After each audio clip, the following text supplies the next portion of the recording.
Hey everybody, this is Heyde here with another tutorial. Today is going to be a quick tip. It's going to be about sends and buses, specifically in Logic.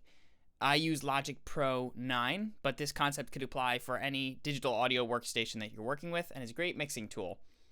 So what is a send and a bus? Well, basically a send is what you might think. It's sending a certain amount of a track out somewhere else. And a bus is going to be where we would typically send that track to. So I'll give you an example. I'm going to play you a short excerpt of this. This is something I'm working on called The Ugly Parts. It's a short little score.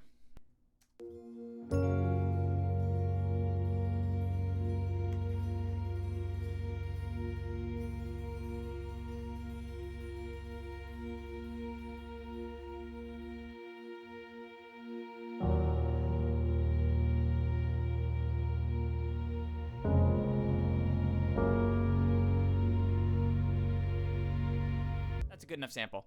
So, let's say this piano and these two violins, let's say I want them to have a certain amount of reverb. Now, if I wasn't using a send or a bus, I would do exactly what I've got here. You see, on this piano, I've got the reverb plugin. What I've got selected here, I've got max on dry, 100% of dry, which means that 100% of the unaffected track is coming through. And I have just shy of 50% wet or reverb.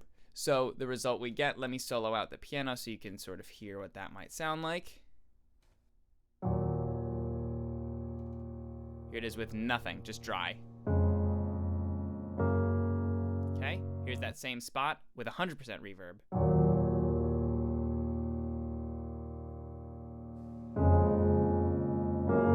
Here's that same spot with 100% reverb and 0 dry, meaning we're only getting the reverb.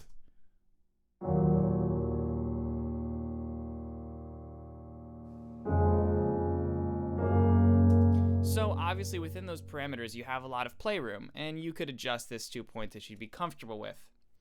But let's say I wanted this same effect applied to the violins. Now, one thing I could do, I could go in my mixer, I could take this reverb, I could hold Command and then Option, click, drag, and that would drag those effects. And then within these, I could individually adjust as I wanted to. That's one way to do it.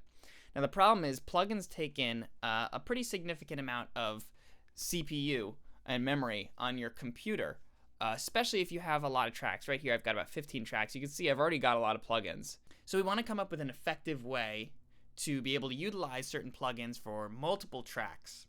This is where the send and bus comes in handy. So let's say, again, I want reverb on my piano and the two violins, and I want them to be the same acoustic space, the same reverb. Let me turn off my reverb here, Option click. I'm going to go under send, I'm going to click and hold. Right now it's selected to no send. I'm going to go to bus, and I'm going to find a bus that's not selected. So bus 4. When I let go, Logic's creating this new bus right here, auxiliary 4. Logic is also now telling the piano, okay, you've just asked me that you want to send some amount of this piano to this bus. I'm going to name this reverb bus. And what I'm going to do, if I wanted this reverb, I'm going to drag this over to the reverb bus. Now I'm going to Option click to make it active again. Now this is important. Within here, I'm going to turn off all of the dry. When you send a bus, you're still getting 100% of that track coming through the piano. I'm saying not only do I want the amount that I have selected here, but I'm also going to be sending some over here. That's actually amplifying it, which is not what we want. We only want the track to be affected. So we'll turn this all the way off, and we're going to turn this all the way on.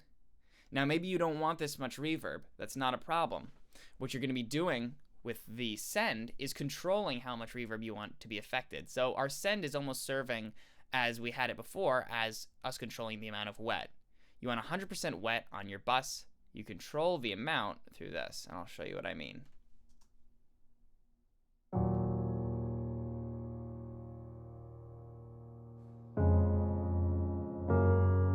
See, my control is now through this send.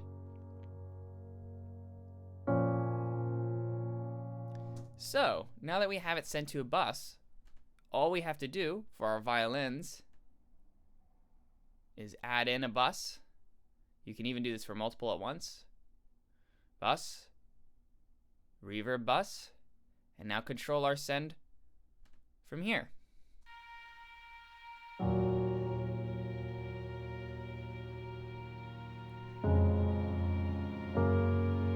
And if you want to check and see what's actually coming through on the bus, you can click this, it'll open up the bus. Solo out the bus. And this is all of the affected track. This is only what's coming out of the reverb. So this would be like if we had the wet on 100% and the dry on 0. Then you can hear what it sounds like. So again, this has two benefits. The first benefit is it's easy to control now. I don't have to go inside my individual tracks. Now I can just control from here how much I want. The other benefit is that it's very economic towards the usage of your computer. You only have one plug-in this time as opposed to 3. And this is only if I was doing 3 tracks. If I wanted to have the same acoustic space on all these tracks, I could send them all to this one bus and I would have 1 as opposed to 15 or whatever I have. If you have any questions specifically about this or other questions about mixing, let me know in the comments section. I hope this helps you out with sends and buses, and I will see you guys in the next episode. Thanks again for watching. Have a good one.